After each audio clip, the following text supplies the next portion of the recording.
Okay, in the last video, we talked in more detail about close reading, and then I demonstrated what I'm going to be looking for in the discussion board posts by writing a sample answer to a question. And what you hopefully noticed is that my answer was very specific in terms of how I was talking about the text, and in particular in terms of identifying what pieces of the text I saw as working in particular ways.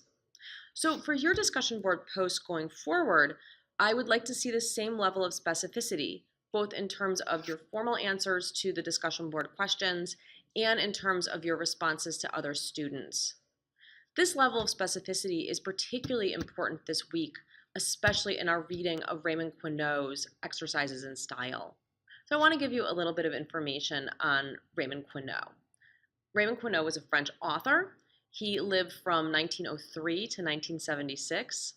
And like William Carlos Williams, he was just a really versatile writer. He was a poet, a critic, an editor, a novelist, a filmmaker, and he was also a mathematician.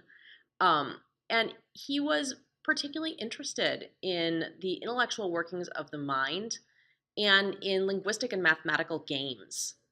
And in terms of fiction, he was very interested in exploring the stylistic and formal features of that genre of writing. So what do I mean when I say style or form? Well, writing is in many ways analogous to, painting or music or photography. And I'm going to take the example of painting as an analogy because that's what I'm most familiar with. So let's say a painter is painting a still life. When he does that, he has all kinds of formal elements that can be deployed. That is, the artist has to make a lot of choices.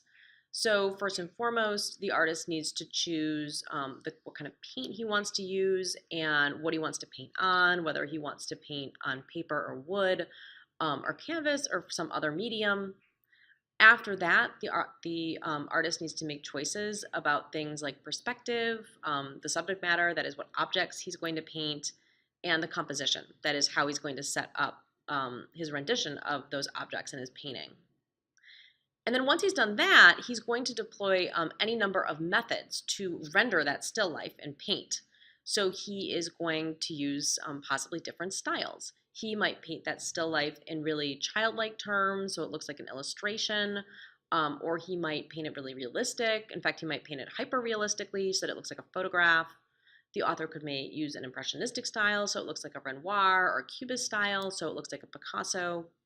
But all of those choices that the artist is making at every step in the creation of that still life are considered part of the formal and stylistic elements of the painting because they can impact how the viewer sees and understands the still life that the artist has rendered in paint.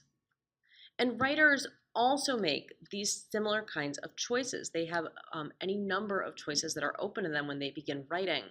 But their tools is that of language.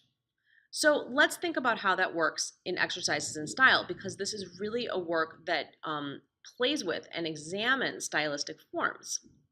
Exercises in Style was first published in 1947, and then it was revised, enlarged, and translated throughout the 1960s, I think up until the 80s. And the subject for the story is super inconsequential. Someone gets on a bus, he gets his feet trampled by another passenger, and then he sits down. And later he sees this same passenger talking with an acquaintance, and the acquaintance is advising him about a button on his coat.